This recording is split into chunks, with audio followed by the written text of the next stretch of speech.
Bismillahirrahmanirrahim. Assalamualaikum warahmatullahi wabarakatuh. Alhamdulillahirabbil alamin. Asyhadu an la ilaha illallah, asyhadu anna Muhammadan rasulullah. Allahumma shalli ala Muhammad wa ala ali Muhammad. Baiklah, kali ini kita akan berbicara tentang makna thaharah dan air ya. Sebab ini dalam kitab fikih adalah bab pertama yang dibicarakan, itu bab thaharah. Sebab sebelum kita beribadah, kita harus memastikan bahwa kita suci secara physically, suci secara tempat gitu ya.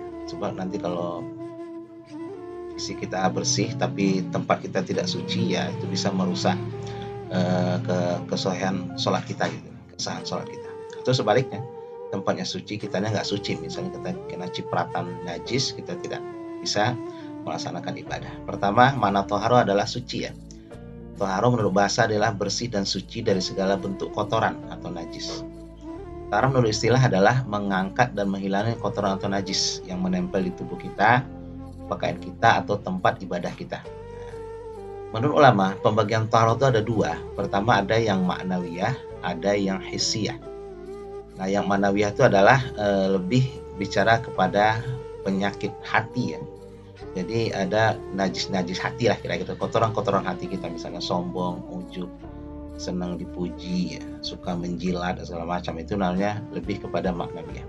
Tapi kalau kita bicara tentang fikih ibadah, lebih bicara nanti tentang fisik, yaitu thaharah hissiyah.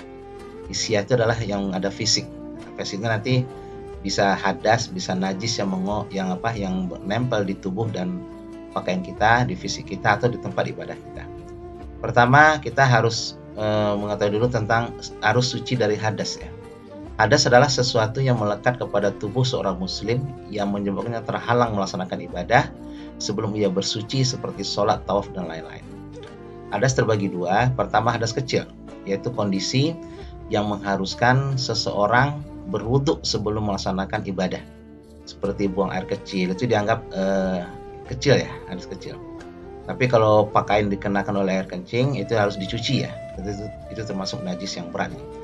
Dan pembuatan wudhu lainnya seperti kita buang angin, BAB, itu harus dengan wudhu. Tidak perlu kita mandi untuk melaksanakan sholat. Sebab dalam surat Al-Maidah dijelaskan, ya allazina amanu idza kuntum ila shalah faghsilu wujuhakum. Apabila kalian ingin mendirikan sholat, basuhlah wajah kalian, tangan kalian sampai siku, wamsahu biru'usikum, dan usaplah kepala kalian, dan cucilah kaki kalian sampai dua mata kaki. Nah, ini gambarnya ya, kalau kita berwudu sampai sikut, nggak boleh. Bagaimana kalau orang tidak punya tangan, Pak? Atau tangannya sampai sikut doang, ada yang menanyakan begitu ya. Berarti hukumnya nanti dia hanya membasuh di sisa-sisa tangannya masih ada. Kalau memang sampai sikut, beberapa mazhab mengatakan ya tidak usah dibasuh, atau juga mazhab mengajarkan cukup dibasuh yang tersisa dari tangan yang terpotong itu. Ini biasanya dengan cara berwudu. Mungkin kalau kita semua sudah biasalah berwudu dari kecil ya, kalau kita muslim ya, membersihkan itu. Dan menurut ulama, wudu ini juga bisa juga kita lakukan tidak untuk sholat. Bahkan dalam istilah fikih namanya tasasul wudu ya, kita harus menjaga wudu terus ya, walaupun kita tidak untuk sholat. Ini Jenderal Sudirman, tokoh nasional kita tuh, orang selalu menjaga wudhu walaupun gak untuk sholat, batal wudhu lagi ya, biar selalu bersih ya, dan ingat kepada kebersihan diri. Dan kalaupun Allah memanggil, mudah-mudahan dalam keadaan berwudhu gitu ya. Kita biasakan nanti kalau naik pesawat ya, naik mobil, naik kereta, berwudhu lah sebelum naik itu ya. Kalaupun nanti ada apa-apa, kita sudah dalam keadaan berwudhu, kira-kira begitu ya. Lalu ada yang kedua, hadis besar, yaitu kondisi yang mengharuskan seseorang mandi besar ya, sebelum melaksanakan ibadah, seperti junub ya. Kalau laki-laki nanti keluar sperma dengan mimpi, atau perempuan haid, nifas, istihadah ya. Kalau istihadah nanti beda. Istihadah itu adalah darah yang keluar bukan dengan tanda-tanda haid. Misalnya perempuan, misalnya haid biasanya 5 hari ya. Terus bulan ini kok 6 hari gitu. Setelah bersih 6 hari, mandi, ternyata hari ke-7 keluar lagi gitu. Itu menurut ulama namanya istihadah. Tetap dia wajib sholat, cuma nanti dipakai pembalut ya. Tetap dia wajib sholat, sebetulnya itu darah penyakit, bukan darah haid sebenarnya. Nah, kalau memang cara seperti itu harus kita mandi. Fa in kuntum junuban fatahharu, apabila kita junub atau suami istri yang setelah berhubungan, yaitu harus mandi besar. Nah, Rasulullah diriwayatkan oleh Maimunah dan Siti Aisyah, beliau sebelum mandi itu adalah berwudu dulu, lalu membasuh kemaluan beliau dengan tangan kiri, lalu beliau membasuh rambut dikucek-kucek begitu, lalu baru membasuh seluruh tubuh beliau. Ini cara Rasulullah sunnah dalam mandi besar ya.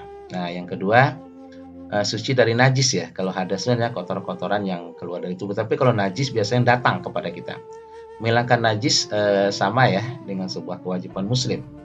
Bahwa begini kata Allah, wasiyabaka fatahhir, dan bajumu bersihkanlah kalau ada najis-najis gitu. Rasulullah berkata, buang air kecil merupakan penyebab yang paling banyak azabnya nanti di alam kubur. Jadi harus dibersihkan. Kalau dalam fikih kita disuruh bertanahnuh ya. Jadi teman-teman kalau buang air kecil tuntaskan sampai habis. Kalau perlu dengan mengurut ya kalau laki-laki, atau dengan batuk. Ditanahnuh kalau dalam bahasa Arabnya. Biar keluar semua sisanya, baru nanti kita bersihkan dengan tangan kiri. Nah, ini banyak merupakan azab-azab kubur karena tidak bisa seperti itu. Ini gambar mandi mandi besar. Kebetulan gambarnya laki-laki jadi tidak masalah kita tampilkan ya. Oke, selanjutnya kita masuk ke pembahasan tentang air, bahwa ada jenis-jenis air yang terdapat di alam ini gitu ya. Pertama, air mutlak. Yang kedua nanti air musta'mal. Yang ketiga air yang bercampur dengan benda yang suci. Ketiga air yang bercampur dengan benda najis, tentu tidak bisa kita gunakan. Namun tidak mengubah sifatnya, mungkin bisa boleh digunakan ya selama tidak berubah sifat-sifat air tersebut. Pertama, air mutlak. Air mutlak ini adalah air yang tidak berubah dari bentuk dasarnya. Ada 7 biasanya, ada sungai, air hujan, air mata air, termasuk air laut ya. Air laut ya, itu tidak berubah dari bentuk dasarnya, kecuali nanti dicampur dengan hal-hal yang lain. Dan paling sering Allah mengatakan wa anzalna minas sama'i ma'an. Kata Allah, saya turunkan dari langit itu adalah hujan air. Berarti kita boleh berwudu dengan air hujan gitu. Apa-apa, kalau memang airnya deras berwudu saja, tidak ada masalah itu.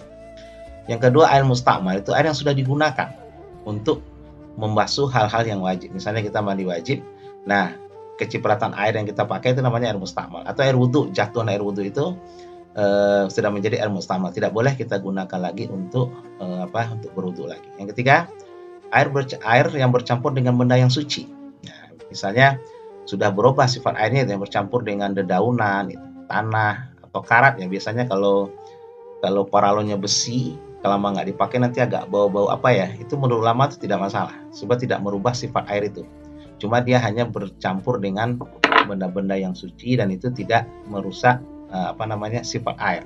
Nah, terus ada air yang najis. Nah, najis itu air yang bercampur dengan benda najis. Ya, misalnya air bercampur dengan pipisnya hewan gitu ya. Itu ulama mengatakan haram digunakan.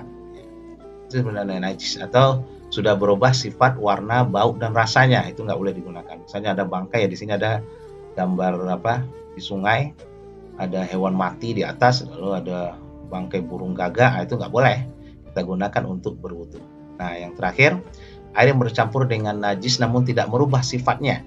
Nah, ini berbeda pendapat ulama kira-kira ya, yang tercampur dengan benda najis seperti air kencing, bangkai dan selainnya namun tidak mengubah sifat air itu. Air semacam ini dalam kebanyakan pendapat ulama dianggap suci berdasarkan dari Rasulullah. Sesungguhnya air tetap suci dan tidak dinajis oleh benda apapun. Jadi sifat air itu adalah asli, apalagi dia lebih daripada 2 kula. Jadi kalau kita misalnya di sungai, air mengalir, lalu misalnya ada bangkai bangkai kucing misalnya gitu ya, atau bangkai tikus, kalau airnya mengalir itu nggak ada masalah. Tapi kalau airnya tidak mengalir dan sedikit, itu tidak boleh kita gunakan untuk berwudu. Nah, inilah beberapa pembahasan kita tentang mana toharo ya. Intinya untuk mengingatkan lagi tentang berwudu, menyucikan seluruh benda yang kita pakai dan tempat yang kita pakai untuk sholat juga termasuk yang harus kita sucikan. Semoga bermanfaat. Subhanakallahumma wabihamdika, asyhadu an la ilaha illa anta, astaghfiruka wa atubu ilaik. Assalamualaikum warahmatullahi wabarakatuh.